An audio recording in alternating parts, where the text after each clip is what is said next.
Hey class, Mr. Angie here. For today's lesson, we're going to be taking a look at section 13.3, which is going to deal with special right triangles.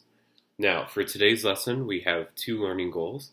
Our first learning goal is that you will be able to use properties of 45, 45, 90 and 30, 60, 90 triangles to find side lengths. And then our second learning goal is that you will be able to use Pythagorean triples to find a missing side length. So we're going to start off with talking about what 45, 45, 90, and 30, 60, 90 triangles are, their properties, and then use their properties to help us find the measure of side lengths. Then we will wrap up the lesson talking about Pythagorean triples, what they are, how to identify if three side lengths are, a Pythagorean triple, and then use Pythagorean triples and the Pythagorean Theorem to find missing side lengths. So that is our goals for today. And with that said, let's go ahead and jump into our lesson for today. So let's start with these 45, 45, 90, and 30, 60, 90 triangles and what their properties are. So 45, 45, 90, and 30, 60, 90 triangles refer to the angle measures for specific triangles. And we're only going to talk about two specific special right triangles. And that's going to be the 45 degree, 45 degree, 90 degree, which is the triangle on the left.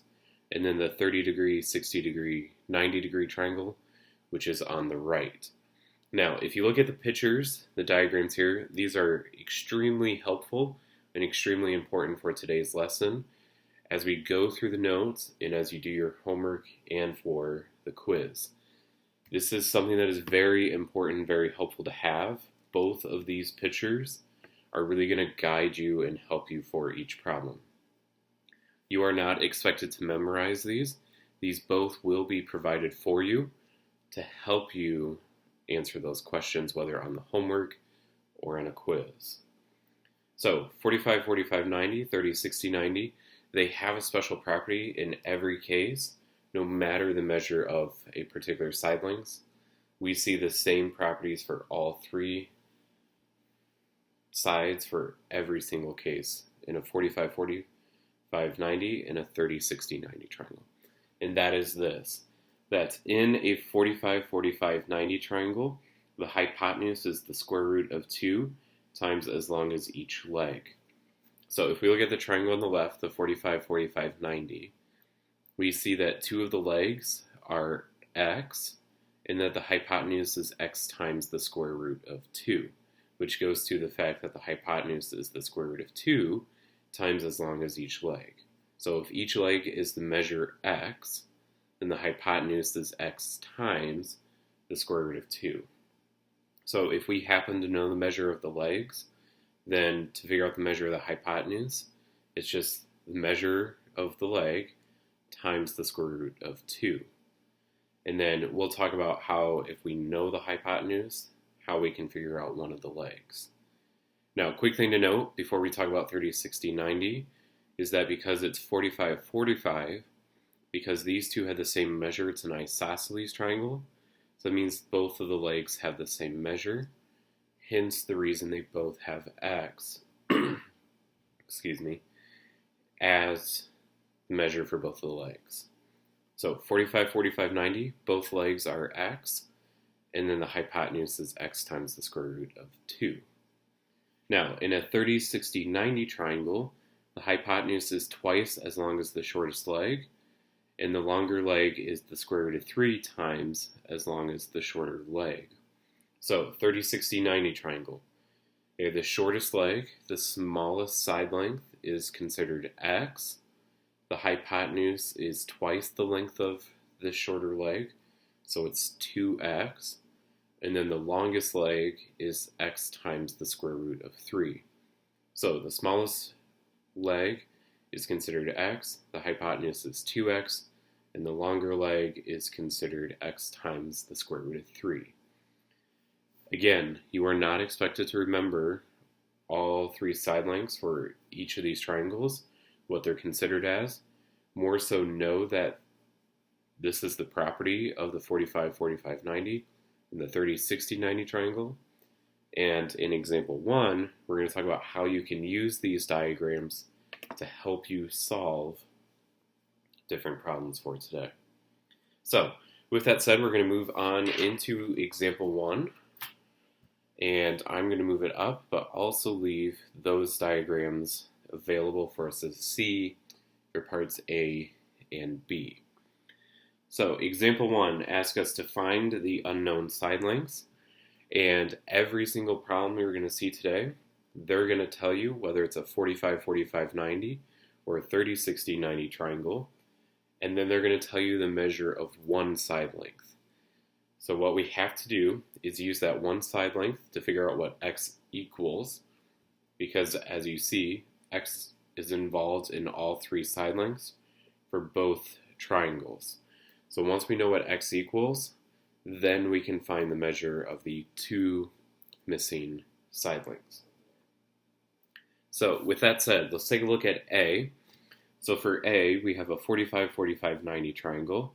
So that's going to indicate us towards this one right here. Now, the side length that they tell us is AB, and they tell us that it's 10 units long. So if AB is 10, we know that 10 is the hypotenuse because it's the side opposite the right angle. So if we know that 10 is the hypotenuse, that means that it is equal to x times the square root of 2. So your goal for each of these problems is to figure out what x is first. So you're going to take the side length that you know, which in this case is 10, and we're going to set it equal to the side length in the property that it relates to. 10 is the hypotenuse because it's opposite the right angle. So the hypotenuse opposite the right angle in the property is x times the square root of 2. So we're going to set that equal to x times the square root of 2. And our goal is to solve for x. So x times the square root of 2. If we need to solve for x, that means the opposite of multiplying in this case is dividing. So we're going to divide the square root of 2 to both sides. And that's going to cancel it out on the right. And then on the left, we are left with 10 over the square root of 2 equals x. Now, unfortunately, that is not our final answer for this because you can never have the square root on the bottom of a fraction. You may recall back to Algebra 1, or if this is brand new to you, this is a good moment to learn this. You can never have the square root on the bottom part of a fraction. So we have to get rid of that.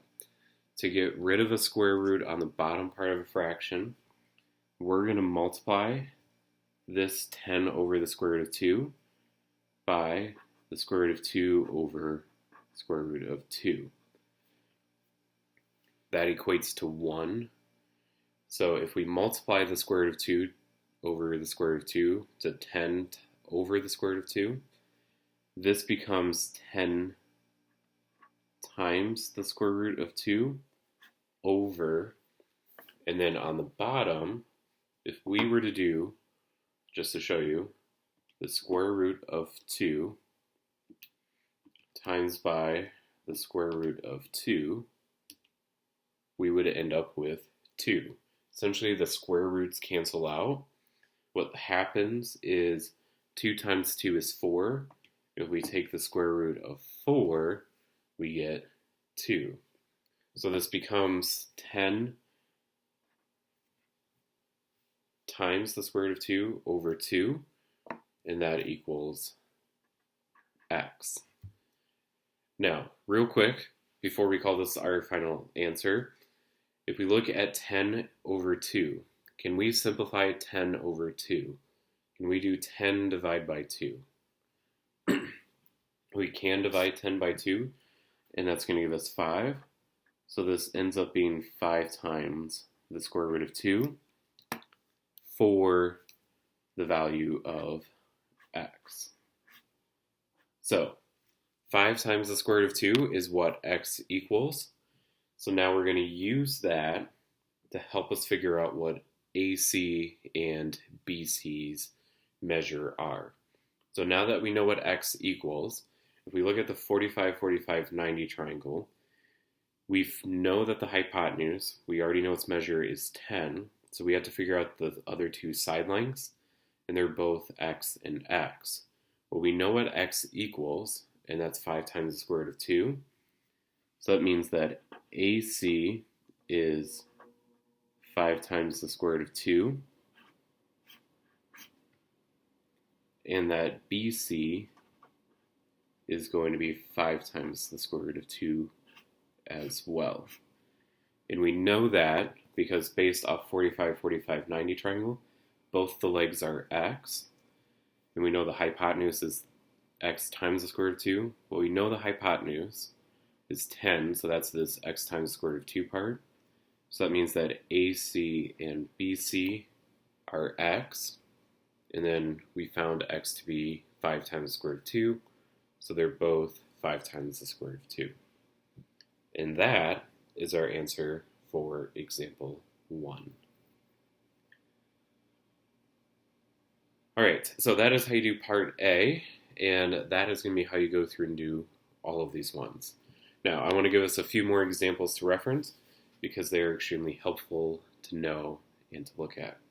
So if we look at B, we have a 30, 60, 90 triangle, and they tell us that EF is 5 times the square root of 3. So if we look at this triangle, okay, EF, if we look at it, is going to be the smallest leg.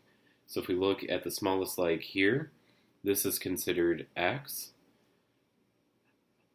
and then the hypotenuse is 2x, and then the longest leg is x times the square root of 3.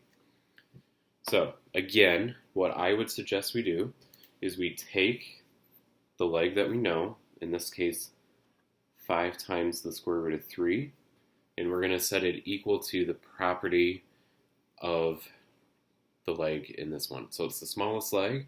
We know that to be x then. And because it's x, that means we already know what x equals. So 5 times the square root of 3 is going to be the value of x. Now that we know that, we can use this x to figure out what DE is and then what DF is by plugging this 5 times the square root of 3 in for x, for 2x, and then x times the square root of 3. So, to do this for DE, so the hypotenuse in a 30, 60, 90 triangle is 2x. So we're going to take this 2x, we're going to plug this 5 times the square root of 3 in for x. So it becomes 2 times 5 times the square root of 3. And when you multiply a number, so a number times the square root, all it is going to impact is just the number in front of the square root. It doesn't impact the square root at all. So we're just going to do 2 times 5, which is 10. And then that square root of 3 is going to stay at the end. So 10 times the square root of 3 is the measure for DE.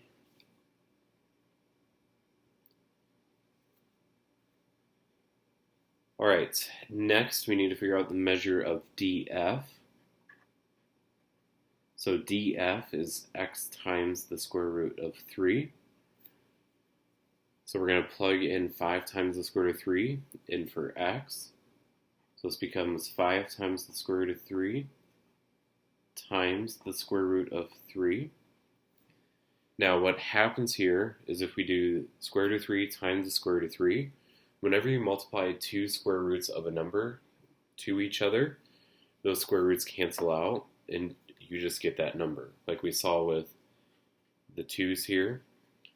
Just to prove it to you, if we do the square root of 3 times the square root of 3, we end up with 3.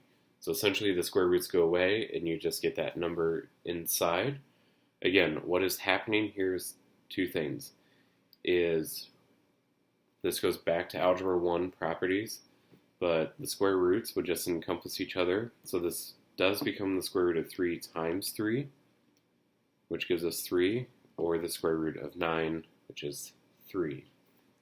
So now that we have 3, all we have to do is just 5 times 3, and 5 times 3 is going to give us 15. So that means the measure of DF is 15. And that is how you go through and figure out the side lengths for a 30, 60, 90 triangle for example 1b. So with that said, before we jump into example 2 and example 3, I just want to give us more practice with this.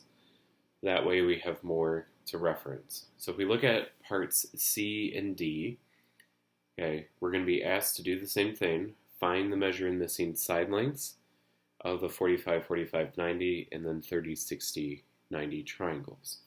So if we look first at C, okay, if we look at C, so we have a 45, 45, 90 triangle, and if we're going to set up the different parts of the 45, 45, 90, okay, this is going to be x times the square root of 2.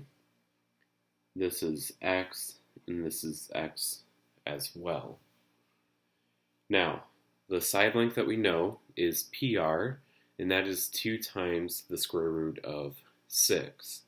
That means this measure is 2 times the square root of 6. Again, your goal is to first figure out what x equals. Now, because PR relates to this side, it's one of the legs, that means that we know that one of the legs is x. So if we take 2 times the square root of 6, set it equal to x, we've already figured out what x equals. So 2 times the square root of 6 is our value for x. So now we can go through and figure out what the measure of QR and QP are. Now, if PR is 2 times the square root of 6, which is x, we know QR is also x, so that means that QR is also 2 times the square root of 6.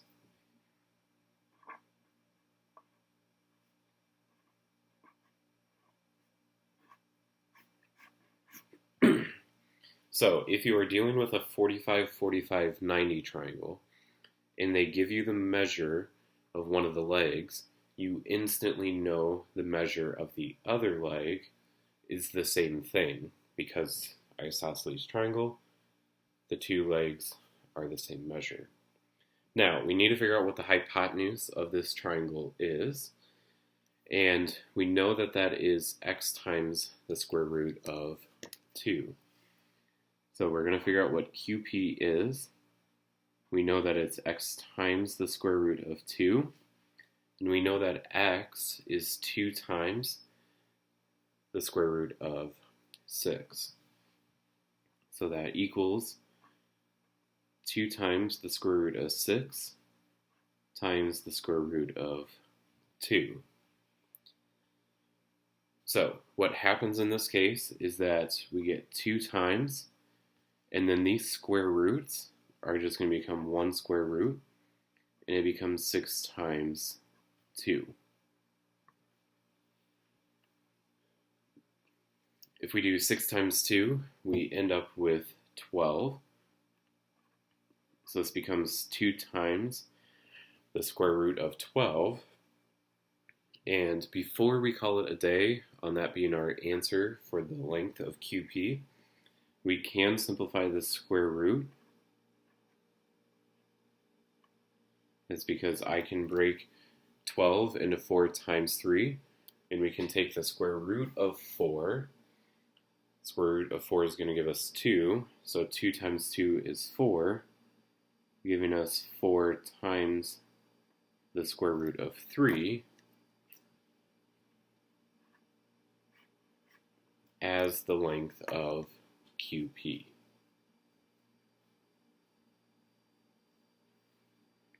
And that is our answer for part C. All right, so with that said, let's take a look at part D to wrap up. So we have a 30, 60, 90 triangle. In a 30, 60, 90 triangle, I know the shortest leg is x. I know the longest leg is x times the square root of 3, and that the hypotenuse is 2x. Now, they tell me that LK is 4 times the square root of 3, and I know that this side length is the hypotenuse, so we're going to set that equal to 2x. So we're going to do 4 times the square root of 3 equals 2x. Because remember, our goal is to figure out what x equals first, then we can plug that value for x into the properties for the other two side lengths to find the measure of the other two sides. So if we have 4 times the square root of 3 equals 2x, what we're going to do is divide both sides by 2. So the 2's are going to cancel on the right. And then on the left, if we do 4 divided by 2, we end up with 2. And then that square root of 3, it's just going to stay the same. So that means the value of x is 2 times the square root of 3. So now that I know what x equals, okay, we can take that value of x and plug it in for jk and then lj. Now, jk is going to be a pretty straightforward one. jk is x, and we know x to be 2 times the square root of 3. So that means the length of jk is 2 times the square root of 3. Now, for the next one, we need to figure out for lj, and we know lj to be x times the square root of 3. And we know x to be 2 times the square root of 3.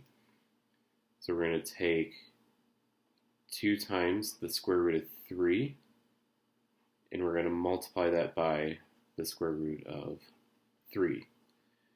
So what happens here is we get 2 times the square root of 3 times 3. Square root of 3 times 3 is going to give us 9. So 2 times the square root of 9. Well, if we do the square root of 9, we end up with 3. So then 2 times 3 is going to give us 6.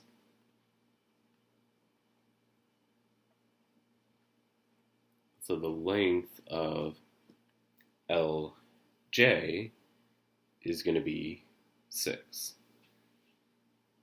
And that is our answer for example 1, part D. So you've seen a couple different scenarios for a 45, 45, 90 and a 30, 60, 90 triangle for parts A, B, C, and D. You've seen both when you're given the hypotenuse, how to find the other two measures for both 45, 45, 90 and a 30, 60, 90. And then we've also talked about when given one of the legs, how to figure out the other leg and the hypotenuse for both a 45, 45, 90 triangle. So that is example 1. Be sure to reference back to the video or back to the completed notes while you are working on the homework to help you go through and solve these for an example. And be sure to at least have your notes up so that way you can reference both of these diagrams to help you know, okay, this is x times the square root of 2, and then these two are x. This is 2x, this is x, and then x times the square root of 3. Okay, you do not have to memorize them, but you need to know how to use them. So, with that said, that is it for example 1. So let us move on to example 2. Now, for example 2, it states for each triangle, find the unknown side lengths and trigonometric ratios for the angles. So what they would want us to do, if you look at part A, they tell us that BC is 10. They want us to go through and find the measure of AC and then AB using the 45, 45, 90 triangles to find those side lengths, that x and then x times the square root of 2 property. And then once you figure out those side lengths, they would want you to figure out the sine, cosine, and tangent of 45-degree angle. Then you would do the same thing for part B for a 30, 60, 90 triangle. If they were to tell you that this side length is 1, and then find the other two measures, which is 2 and the square root of 3. Now, part B has been done, and I'll talk about that when I get there. But first, let's talk about part A. Now, if we look back at example 1, part A, and we had a 45, 45, 90 when we knew the hypotenuse was 10. We found the other two side lengths to be 5 times the square root of 2. We have a 45, 45, 90 when we know the hypotenuse is 10. So that means that we know each of the legs is 5 times the square root of 2. The reason I mention that is because it's going to help us save a lot of time. Now, they want us to go through and figure out the sine, cosine, and tangent for a 45-degree angle. Now, remember, sine, cosine, and tangent, we're thinking that SOHCAHTOA.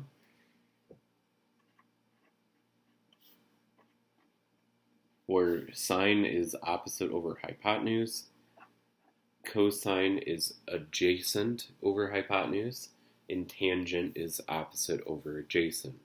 So remember when we talked about sine, cosine, and tangent, if we're looking at our reference angle, okay, first thing I know is that 10 is my hypotenuse because it's opposite the right angle. The side opposite of this 45-degree angle is going to be 5 times the square root of 2. That means that the side adjacent to that reference angle is going to be 5 times the square root of 2. So if we go through and figure out the sine, cosine, and tangent of the 45-degree, if we start out with sine, remember that sine is opposite over hypotenuse, So the opposite is 5 times the square root of 2, and the hypotenuse is 10. So we get 5 times the square root of 2 over 10, and that would simplify down to 1 times the square root of 2 over 2, which is just going to give us the square root of 2 over 2.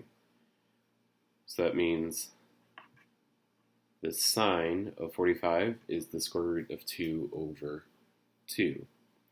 Now, if we did the same thing for cosine, so it's adjacent over hypotenuse. So the adjacent is 5 times the square root of 2, and the hypotenuse is 10.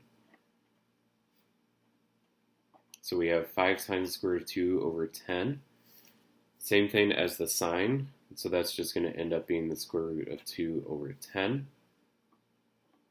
The square root of 2 over 2, like we saw with sine. So sine and cosine for 45, 45, 90 is going to be the same thing, square root of 2 over 2.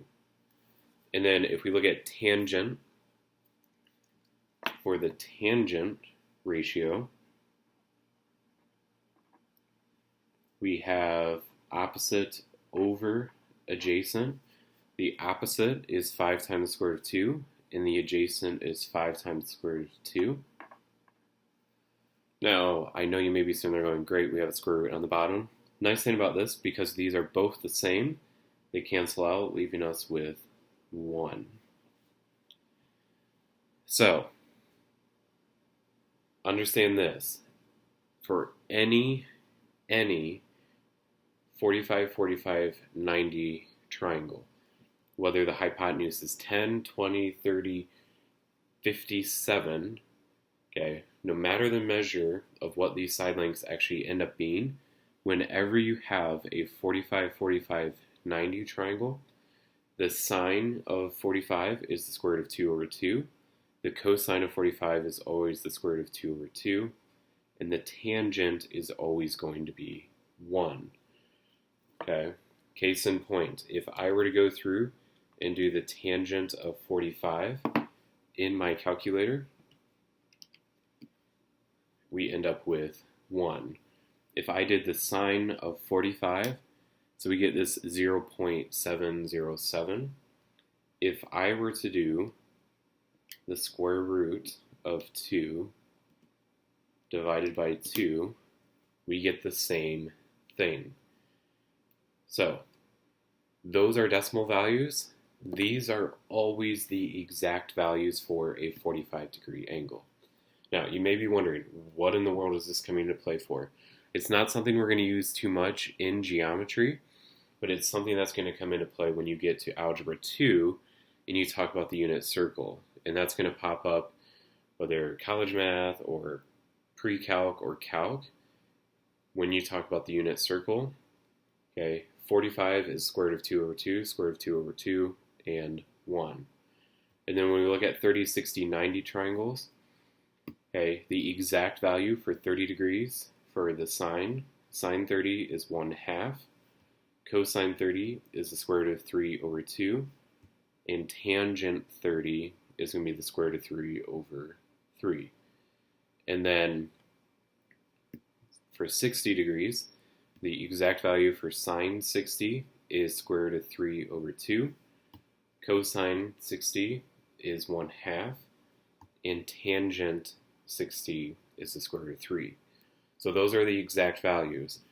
And please, if you are listening to this video, know that on the quiz, the goal is to have one where it's going to ask you what is the exact value of sine 30 or cosine 60 or tangent 45.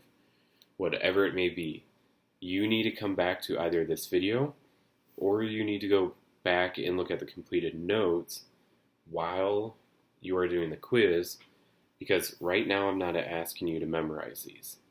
Just know that these are the exact values for sine, cosine, tangent of 45, 30, and 60 degrees, and it will come back into play in Algebra 2. But highly likely on the quiz you will see a question that's going to ask you what is the exact value of cosine 30. Cosine 30 is the square root of 3 over 2, and that would be your answer. Now, just to kind of prove it with the 30, 60, 90, okay, if we did sine of 30, we end up with 0.5, which is 1/2. If I did sine of, let's do sine of 60, okay, we get this 0.866. If I did the square root of 3 divided by 2, we get this 0.866, so on. So you see, we get the decimals. Okay, I could tell you that the sine of 30, what its decimal value is. What these right here are telling you are the exact values. No matter what the measure of the side lengths are, they will always be 1/2 square root of 3 over 2, square root of 3 over 3, square root of 3 over 2, 1/2 square root of 3. For 30 and 60, and then we talked about 45 being square root of 2 over 2, and 1. So again, not something super important for right now, something that will come back into play for Algebra 2, so hopefully you recognize it.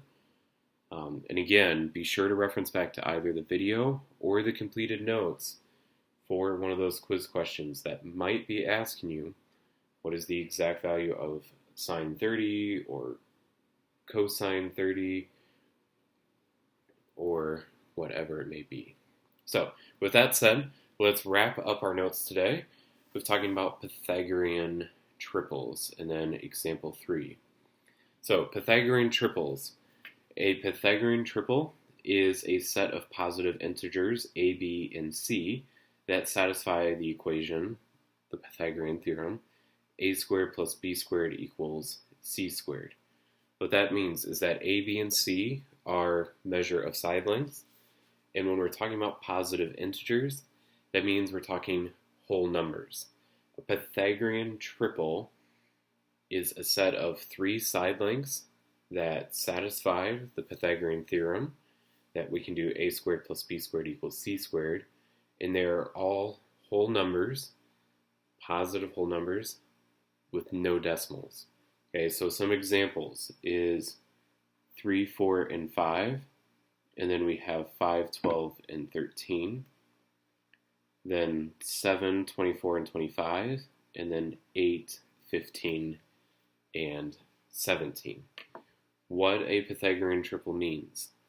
Okay, if I were to go through, let's take 3, 4, and 5. If I were to do 3 square plus 4 square, we end up with 25. And then if I take that 5 square is 25.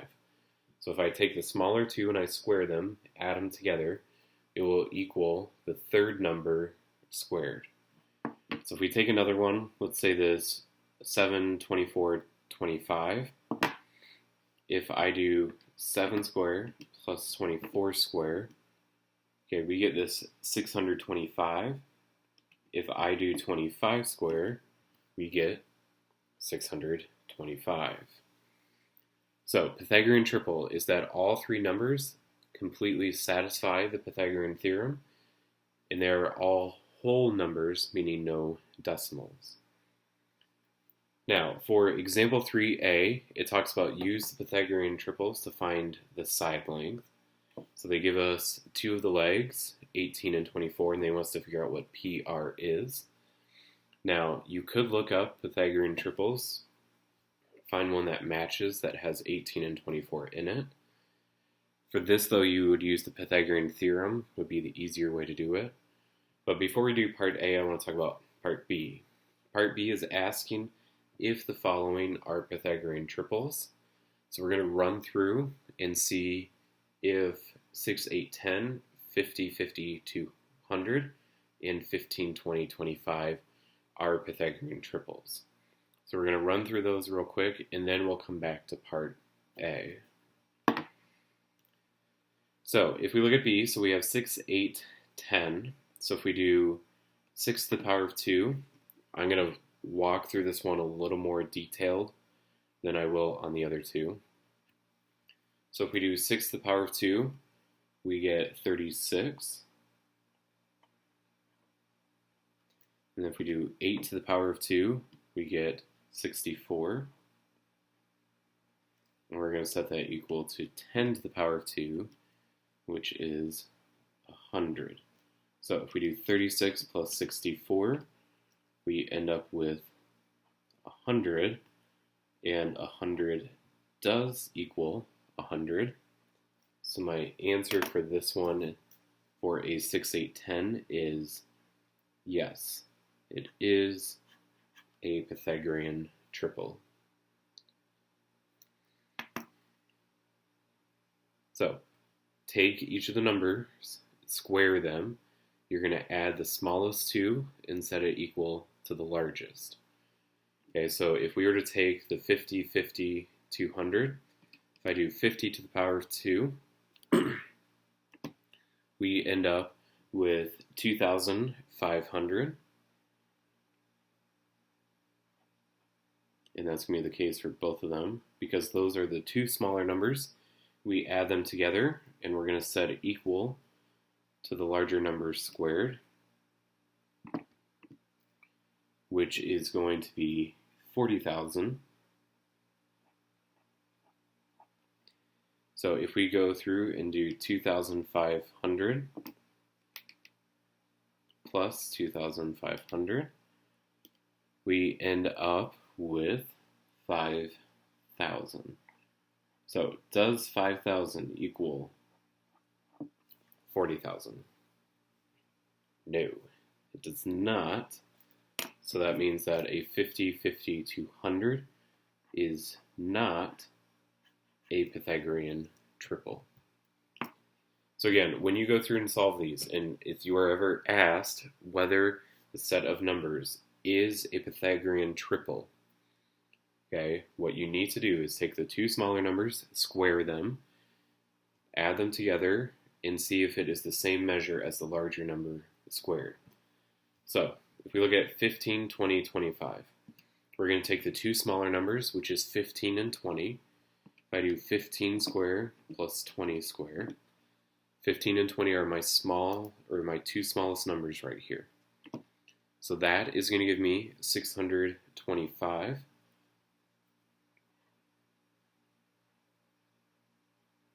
We're going to see if that equals what the largest number is squared.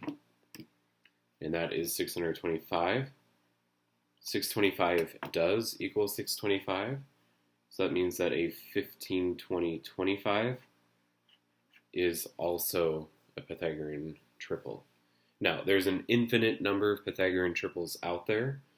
You can Google examples of Pythagorean triples.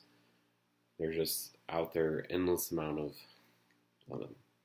So, again, if you are asked to confirm whether or not a set of numbers is a Pythagorean triple, which you might see on a quiz, you take the two smallest numbers, you're going to square them and add them together. So 6 to the power of 2 plus 8 to the power of 2. Square them, see what your number is, which in this case is 100. Take your largest number, square it, and if those are the same numbers, we got 100 for both of them, that means that it is a Pythagorean triple. Again, two smallest numbers squared, added together, needs to equal the largest number squared.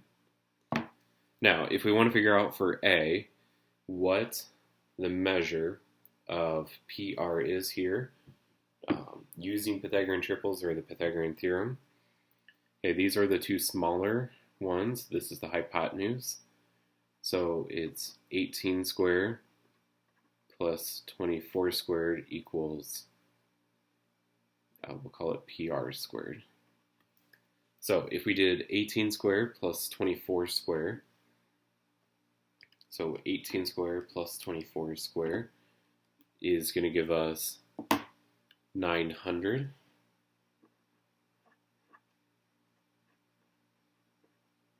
Equals PR squared. Then to get rid of that square, we're going to take the square root of both sides. So the square root of 900 is going to give us 30. And then that's going to equal PR because the square roots and the power of 2 cancel out on the right. So 30 equals PR is the length of PR. Now, just to confirm that it is a Pythagorean triple, we take the two smallest legs, 18 and 24. So we do 18 squared plus 24 squared.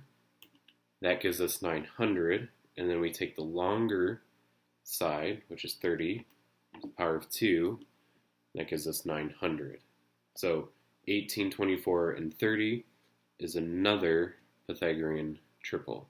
So we have now talked about 1, 2, 3, 4, 5, 6, 7 different examples of Pythagorean triples, and one that is not a Pythagorean triple. So, with that said, that is it for our notes today. I know, again, another long one, but Trig kind of takes some time explaining and talking about each concept and making sure you feel comfortable with it. I hope this video is helpful, and I hope you feel comfortable with 45, 45, 90 and 30, 60, 90 triangles. Again, when you are working on the homework and quiz, be sure to reference back to the video, and I implore you to definitely have the completed notes pulled up as a reference for not only the properties of 45, 45, 90 triangles, where we have the x, and x times the square root of 2, and then 30, 60, 90 of being x times the square root of 3, and then 2x. That is extremely helpful. I suggest that you have that pulled up while you work on the homework and on a quiz. So hopefully you feel comfortable with that. When we talked about exact values of sine, cosine, and tangent of 40, 30, and 60 degrees. And then we finished with Pythagorean triples. So with that said, that is it for today on our lesson for section 13.3 on special right triangles. I hope this video is helpful. As always, if you need any help, be sure to shoot me an email and let me know. Or just let me know the next time you see me, and I will be more than happy to help. So either talk to me the next time you see me or send me an email. Otherwise, come back to the video or look at the notes. Thank you for listening. Have a great day, and I'll talk to you guys later. All right, bye.